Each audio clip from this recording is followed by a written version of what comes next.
Cemok iki wae. Ngono lho, Mbak. Nanti tak kencengi lagi kok pas terus. Wah, aku didodos kok atas men yo. Jangan kan lu dalang iki udah pengen. Ya kita ya pengen ngomong kene yo cilik. Ya cuma diudari kaya ngopo. Jadi mamat kae Aku bosan kaya aku kok karena gugur ya. tak mendidikan ini. Diragati kok dopeni kok. Lah iya. Iya ya.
Mbak Sunar nek diganggu ra ilang suarane.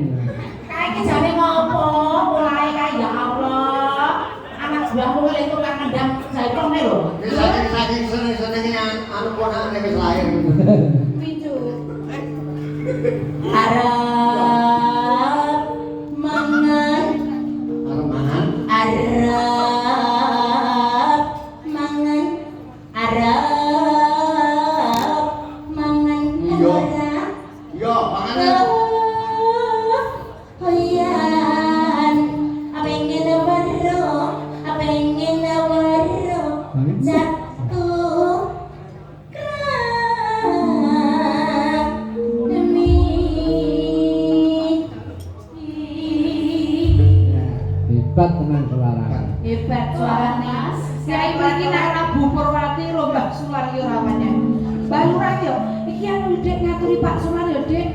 Wong iki wis pirang tahun kangen. Angsare. Pupungen angs yo pisan angsare, Dek. Pupung Pak Sular iki nggih, Dek. Dia suwan kirene sih. Cangkem kuwi. Maksud iki nggih rosa, nggih kersa MC, nggih Iya ngono lho, nek tuyono ya ketika anu nduk, anu Mbak Sular sempurna iki ora tau. Nangis sajroning atiku. Ya. Nalikane siramu ninggalku. Apa siramu rasa? Aku ngaku sampeyan karo sapa?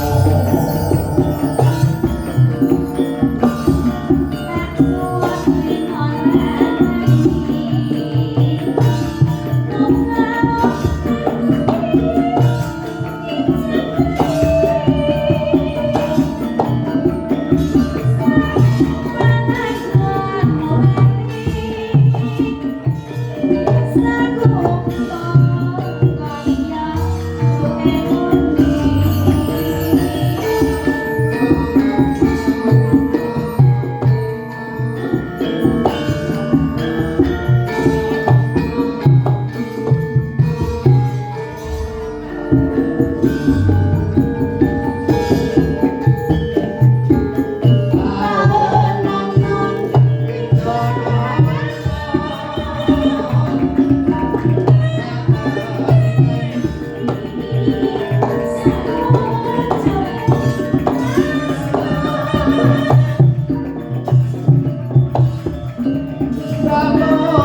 Aji ta.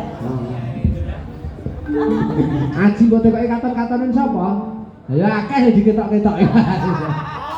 Kapan-kapan anis kok piye? Memang nom ki yo bagus ya lupran. Iki katot-katot kanca-kancan Rasa meri. Nah, Bisa bagus kok, Mak. Oh, bisa. Senang kok, Mak. Bagus juga. Yang penting lho.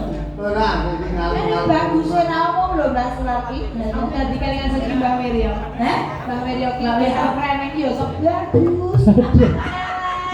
Ya Mbak sok bagus putih ngene iki. Terima Mbak Sula. Aku critake, Mbak iki kayak pengen ngono kuwi. apa-apa modal yo men mbahmu. Ya. Aja lali pawalingku.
Hey.